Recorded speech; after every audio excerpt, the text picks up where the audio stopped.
Welcome, my dear friends, my dear masters, and my dear gods, for yet another edition of magnificent spiritual wisdom from Harold Percival, the author of Thinking and Destiny. All of us are indeed fortunate that this book has been read by Brahmarshi Patriji almost 20 years back, but the thought of conveying the messages has suddenly occurred to all of us, and Patriji has culled out the messages which are most important from this book, and I have pleasure in delivering the messages through this book to each one of you. We welcome you all for this session, and I am proud to state that I have with me Brahma Vidvarishta Girija Rajan, a senior meditator in the Pyramid Spiritual Societies movement, and Purnima, who is also a senior meditator, having started meditation at the age of 17 years. And she is a tarot card reader and a past life therapist. She has graduated in psychology and has read the book almost 3 years back. So they will be offering the comments as I read the book, so that we are able to understand in greater measure what this great author wants to convey. Because the book is a very great book, and Patriji calls it the book of books. The book represents a towering and masterly accomplishment of Harold Percival, the great spiritual teacher. He has revealed the true state and potential of the human being. And the book is something entirely different from the perceptions that we would all have had of a spiritual book. As we begin to read the book, we start realizing that Percival's unique system of conveying his knowledge calls into use faculties which have been otherwise dormant within us, and that our capacity to understand grew with each reading. So, friends and masters and gods, I assure you, the wisdom in this book is fantastic, and as we read the book, we will realize that we are all chosen to be co-creators, and we are also lucky enough to be getting this great wisdom, just as Percival himself is a chosen one by the astral masters who have been conveying this message. So he does not take any credit for whatever has been done, and he says, I am no author, I am no preacher, I am no teacher. So that shows his humility, and it is for us to gather all the elements from this book, because he has toiled for 40 years to bring out this great book. In the last episode, we have been examining about thoughts and how thoughts are important to create our destinies. Today we will be discussing about how the thoughts are exteriorized and they are made to function in the best way possible, so that our life becomes more and more blissful and enjoyable. I am S.K. Rajan, Vice Chairman of the Indian Federation of Spiritual Scientists and formerly a Managing Trustee of the Pyramid Valley International. I have been associated with Brahmarshi Patriji for the last 22 years, and this has given me immense scope, and my whole life has taken a U-turn for the better. So once again, with all the gratitude that we show to Brahmarshi Patriji, we commence this session. The power of a thought is expressed in the acts, objects, and events in which it is made manifest. Great or small, they are shadows on the physical plane, projections of projections, and projections by the thought. In such a vast, powerful, and lasting being are potentially a great many physical acts, objects, and events which gradually appear out of it, like all that comes out of a seed. There are many more thoughts generated than there are men, animals, plants, and things in the world. Some thoughts are insignificant, like that of plucking an apple, or of saying, "How are you?" habitually. Some thoughts are important, such as the definite and far reaching thought of William Penn, the philanthropist, or Camelia Cavour, the statesman. It is therefore difficult to cover the whole field accurately and completely. The statements here made must of necessity be general, incomplete, and subject to explanations and exceptions.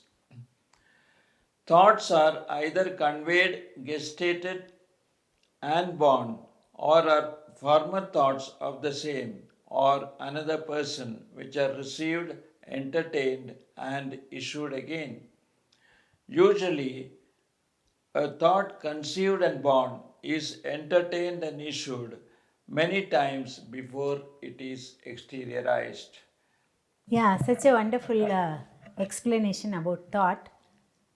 Thought is huge, that our imagination is very short lived, or it is limited to the extent the thoughts are there. There are as many thoughts, he says, more thoughts than we see humans on this earth plane. So many thoughts come out of every person. So you can imagine one person in the course of his life has got so many thoughts. And how they are exteriorized, that is, how do they come into form? The mind already has got certain projections. The thought has got certain projections. And according to the projections, the things are formed because of his thought. Because there is something known as the desire, and the thought together, they function together, and then things are really manufactured, or they come into being. So, as in our physical life, we think of something, we want to do something, and we make that, we prepare that, or we create that. In the same way, everything here we see is created by only thoughts. So, we should exactly know what thought is and where it comes. It may come from somebody else also. Maybe your thought may become my thought, and my thought may become your thought in the course of our stay here. So we absorb that thought, we entertain that thought, and then we put it into action. That is how it is being exteriorized. The thought comes to the outer only through these three methods. That is absorption, then you have to entertain that thought. You have to think with awareness. When we think over that, then we will know whether we should have it in reality, whether the thought should manifest or not.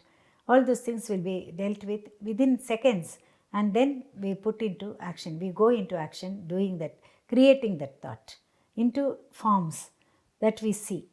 So this is how everything goes on here. So everything that is there, seen or unseen, are all because of the things that are going to come tomorrow, which are today unseen, are also because of thoughts only. So there are any number of thoughts, any number of projections, any number of forms that have already come into being. So thoughts are the source of everything. That is what Percival says with a bang.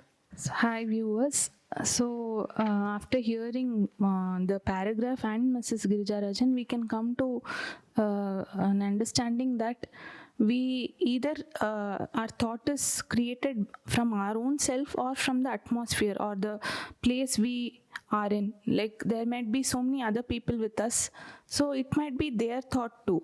So from this para we can know one thing, that we should be able to differentiate whether it's coming from within us or from the atmosphere, and make necessary changes if need be. Because usually what happens is we might not actually have any kind of fear. Like for example, if we have fear as an emotion, it might stem from within, or it might come from the atmosphere. So we should be able to differentiate. So we should be conscious up to that level, and we should know from where it is coming, and we should then and there pluck it or throw it away if it is a negative and negative emotion. So here that is what I inferred and got the message from Percival, that we should be able to differentiate the thoughts and keep only the best ones. So, and what happens actually is in the course of this whole thing, the thought process, we usually take the other's thoughts and we make it our own, and again we have the same thought, we and make it we exteriorize it by going on to making it our own. So we should be able to differentiate that that thing, like that part, like where it is coming from. So if we can differentiate that, I think we will not be going on to exteriorizing it. So if it is negative, if it is positive, then well and good, you can go ahead exteriorizing it. So that is the only thing I would like to tell you. There is a nature organization as well as the constitution of a triune self for thinking and the consequent production and exteriorization of thoughts. The law of thought is that thinking of physical things tends to be objectified into acts, objects, or events on the physical plane. Not every thought that is generated is exteriorized. Some lack vitality to go on towards the physical plane. They have not the force to develop. Such thoughts die out, and the desire in them returns into the matter of the psychic atmosphere. But the light remains in the mental atmosphere. Some thoughts are changed before they are exteriorized. This can occur during any part of their course before exteriorization. The change occurs when the aim in the thoughts is changed. Those thoughts will be exteriorized not as originally generated but as changed by the new aim. Some thoughts are revoked before they are issued. This is so if the doer has disapproved of the thought and its purpose after the thought has been generated. When the doer refuses its exteriorization, it is disqualified. The reason may be the fear of discovery or the consequences, or it may be a change of aim. So there are thoughts which are coming from nature, they are generated, and also the triune self, they play an important part in the generation of thoughts. But some thoughts are materialized, that is exteriorized, whereas some thoughts do not find a place in exteriorization. Because some lose their importance because we find that it is not our aim or it is not our purpose. So we don't create that reality. So what happens? The thought dies there itself. It may not come to the fore at all. We only absorb the thought. We don't entertain the thought, because from the beginning itself we know that we don't want to exteriorize that. So our aim has changed. So the thought finds an end there itself. So some thoughts which are very essential, we think that it is very essential, then the thoughts are exteriorized. So we should know clearly where we have to cut off the thoughts, which thoughts to entertain, and only those thoughts which need exteriorization should be exteriorized. Otherwise, we unnecessarily create realities which are very difficult for us or very difficult for even others. So we don't put others or ourselves in difficulty by our own unwanted thoughts. So we should immediately know that these thoughts are not necessary, and there itself we have to put an end to that thought, not entertaining the thought. So beautifully put by Mrs. Girija Rajan. So the next thing what I would like to add here is there should be a strong intent. For if you're having a very strong thought and you want it to exteriorize, I think intent plays a very important role, because when intent is there, the light is carried on, is what Percival is mentioning in this paragraph. So the light is carried on and it is exteriorized. Whereas if your intent is not strong enough, that's where the thought dies, and the light also doesn't carry on with the entertaining part. Like when we entertain, the light is not carried on and it dies then and there. Whereas if you have a strong intent and you entertain it, it gets exteriorized faster.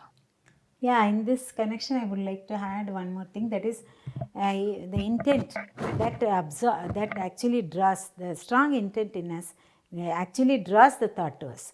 So those thoughts are very powerful. So immediately they'll find the exteriorization, and those thoughts some thoughts may not have that intent. They may exteriorize, but they will not be of help to us. The exteriorization, whatever we have created, will be harmful to us or harmful to others, and it may not find its real use, the purpose for which it has come. So we end up with some exteriorization which are not at all, on which we don't have the like, or we dislike those exteriorizations. It may happen like that. Every day it happens. For a person who is not aware of these things, definitely the thought exteriorization happens, and that is to the disadvantage of the person who has entertained the thought. Often, the human broods over certain subjects of thought in gloom, misery, or despondency without conceiving a thought. He merely creates and dwells in a drab atmosphere and entertains thoughts without issuing them. Sometimes he plays with light fancies, castles in the air, daydreams, etc. These occupations do not at once produce thoughts, yet, all of this kind of thinking has a tendency to influence the mental atmosphere and to determine the aim when a thought is generated. Everything that is on the physical plane is an exteriorization of a thought, and in order to be so exteriorized, that thought has to go through a certain course. Thoughts are conceived in the heart, that is, on the light plane of the life world. They are born or issued through the brain, that is, on the light plane of the light world. And this is so even though they are thoughts of low, disgusting physical things. Thoughts, when born, contain four factors: an aim, a plan or a design, an effect or effects of the design, and the balancing factors. These will become actual in the course of the thoughts. So, what he says is that before we absorb a thought and entertain it, before that we may go into some such moods which are known as gloomy moods, morose, and we may feel depressed, or sometimes we will even fancy something. We may be daydreaming or imagining so many things. At the time, also thoughts may appear, and those thoughts may not be entertained or may be entertained, may or may not be advantageous or advantageous to us or others. So it may happen like that. It happens every day like that. So what we should do is we should definitely clean up the thought area, the thought region, and so that the thought will have a name, a plan, and then it will be exteriorized for the purpose of doing good to us as well as beneficial benefits to others. So all these things, factors we have to think over before entertaining or receiving a thought or entertaining that, and then making it come out with an intent, strong intent. The light may be there, but the effect, the outcome may not be desirable to us.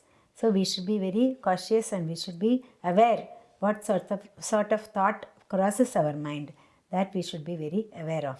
That's what I have gathered from whatever has been read out by Mr. Rajan from the book.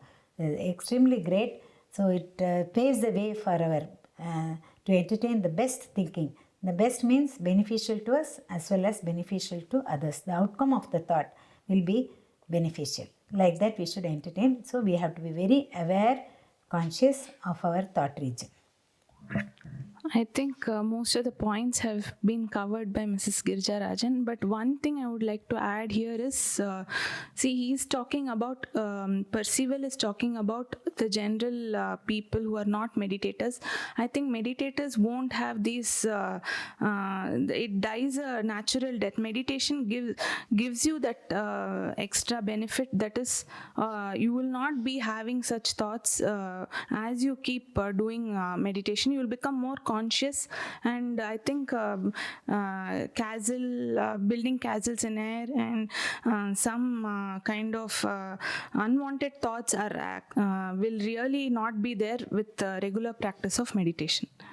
A thought issues as a thought, but it is still far from being a physical thing.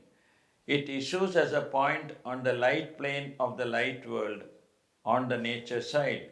A thought is intelligent matter of the degree called feeling and desire, and of the degree called light of the intelligence, and is clothed in nature matter of all the four worlds.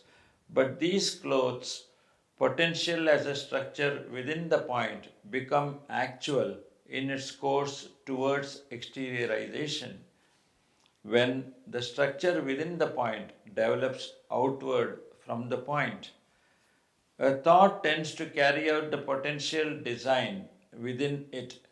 As soon as it issues as a point, it carries within it also that which will eventually balance it. This balancing factor is related to conscience, that is, a man's knowledge of his departure from rightness, the man's moral standard of right. The design is a cause, its exteriorization is an effect, which, owing to factors beyond one's control, is not always carried out as he desires. Very well put by Percival. Sir, it is very excellent.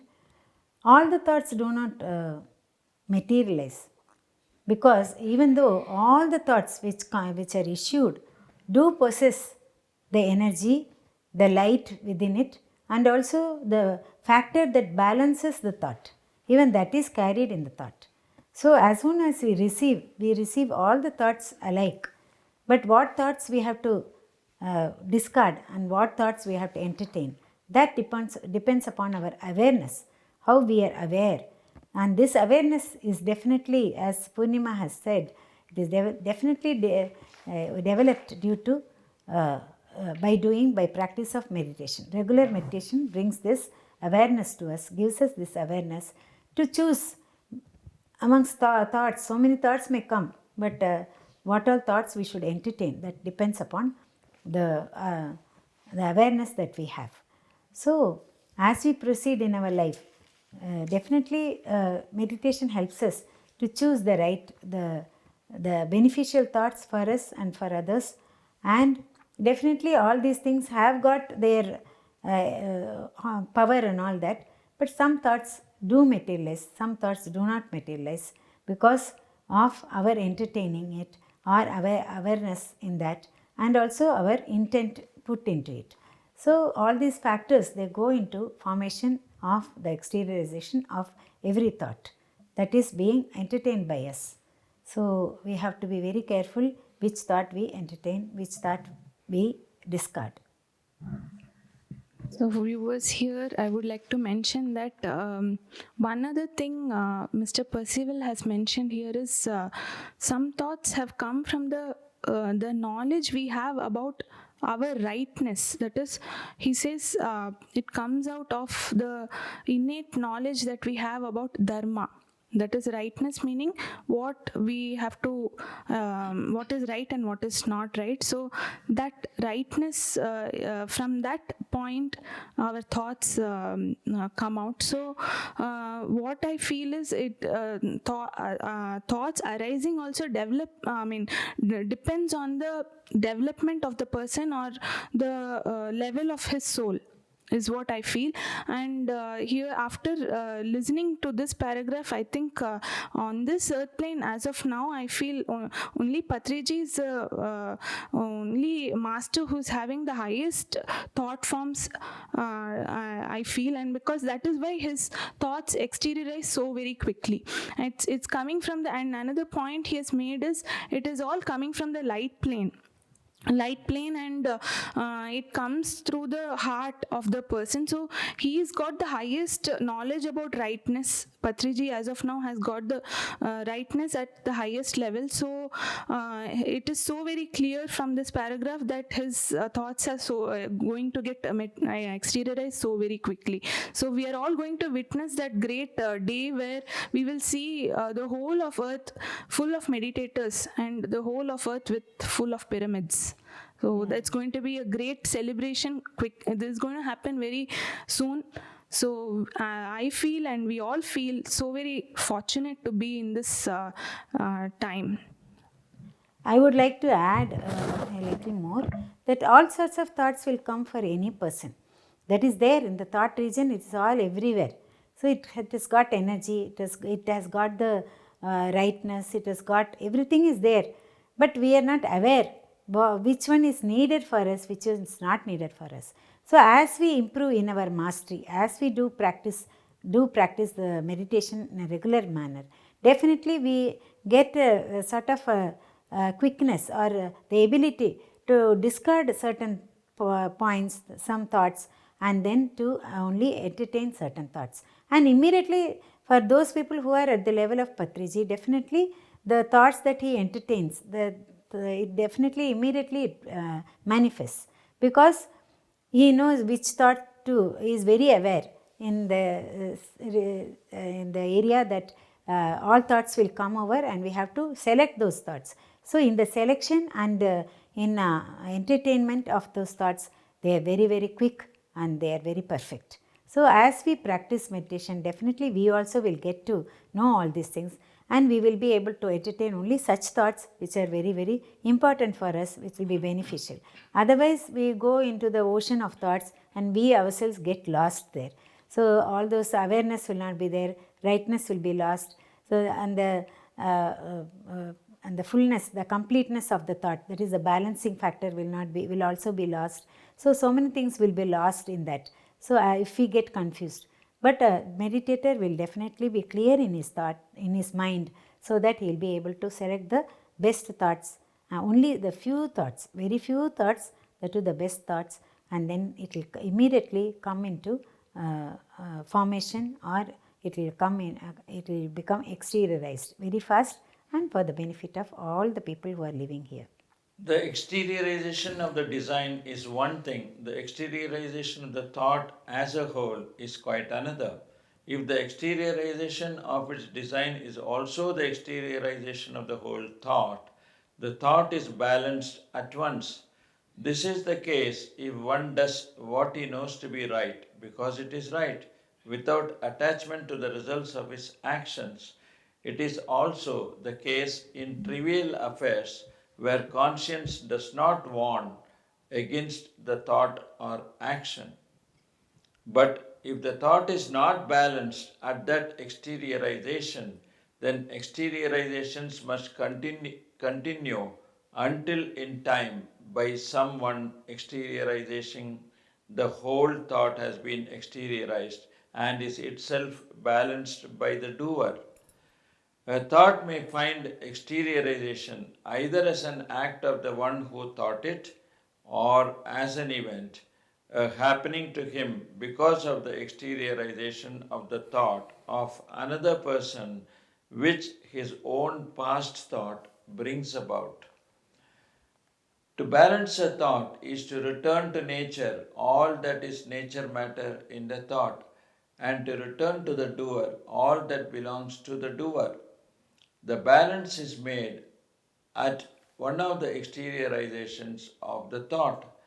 Then the thought is abrogated, it ceases to exist and is balanced.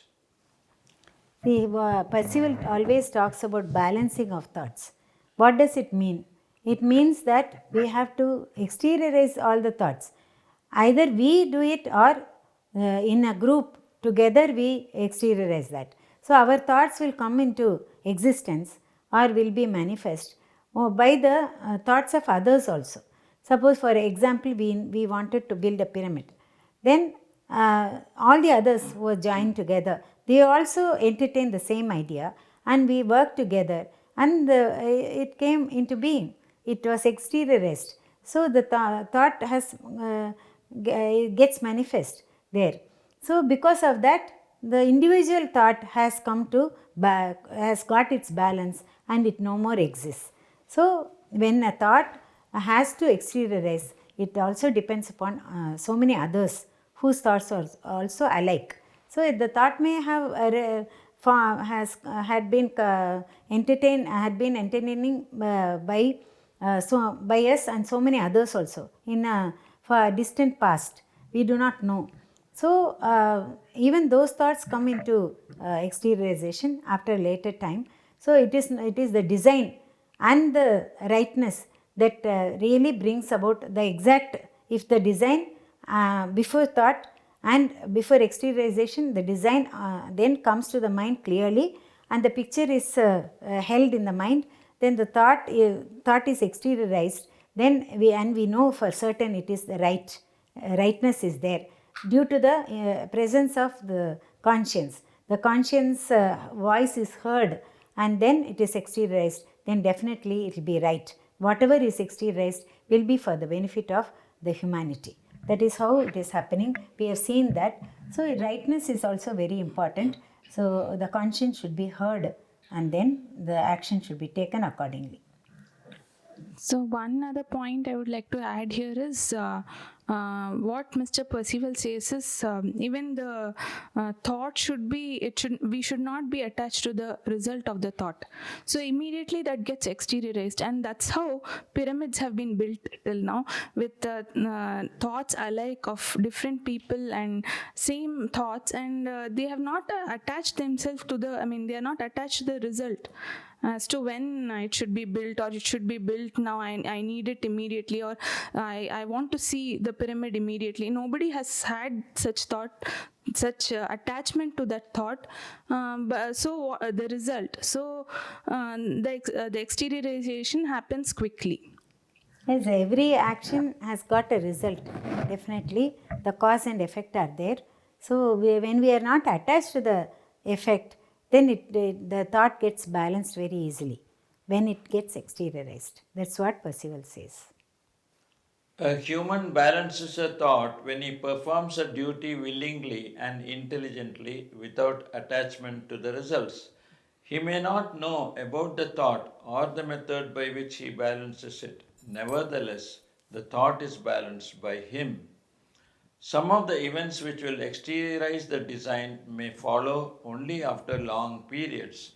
The mystery of the physical world is caused by this separation of cause and effect. The law is everything existing on the physical plane is an exteriorization of a thought which must be balanced through the one who issued the thought in accordance with his responsibility at the conjunction of time, condition, and place.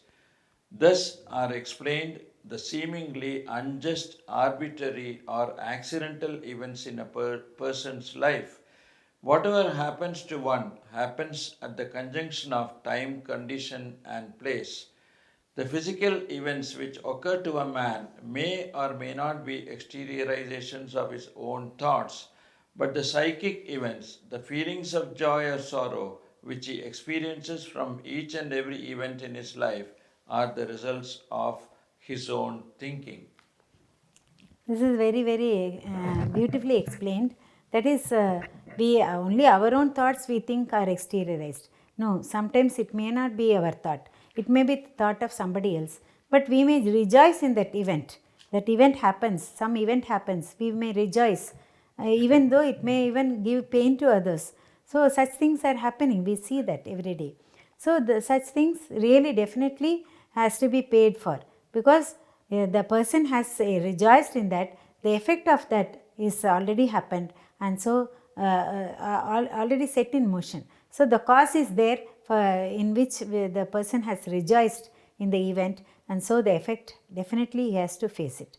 So when a person does not have any attachment to the result of his actions, definitely will not be troubled by the result. So he will. So the thought it gets naturally balanced there. So you may not know the modalities by which the thought gets balanced, or ceases to be. But because once it is generated, it has to cease somewhere.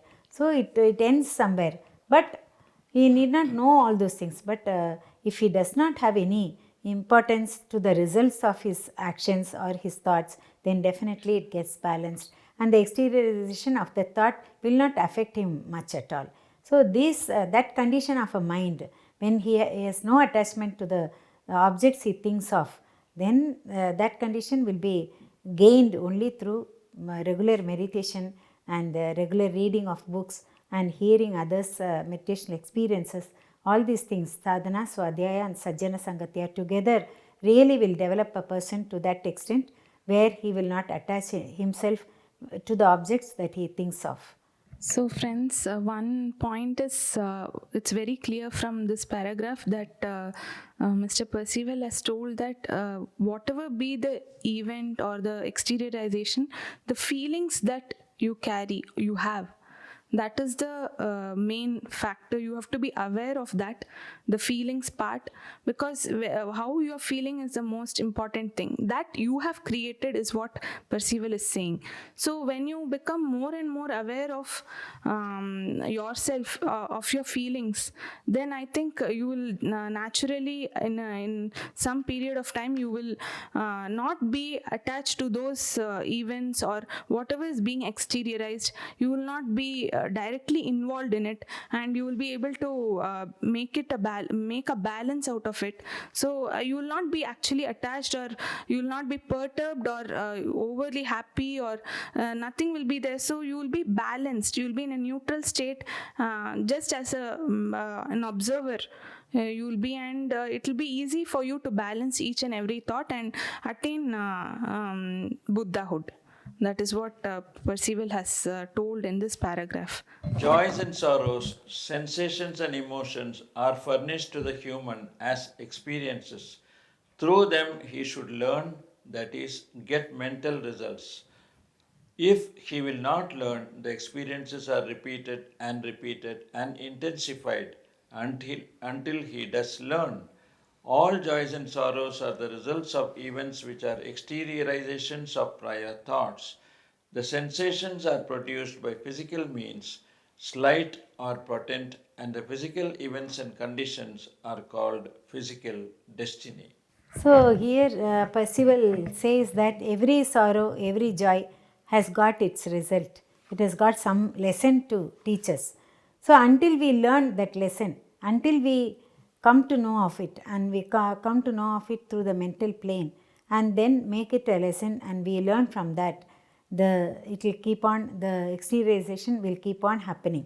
The thought will never be balanced. So we should balance it through only our understanding and thinking that and knowing that every thought of ours only is happening, is coming in front of us. That is the exteriorization of our own thought that only comes in front of us. So every joy should be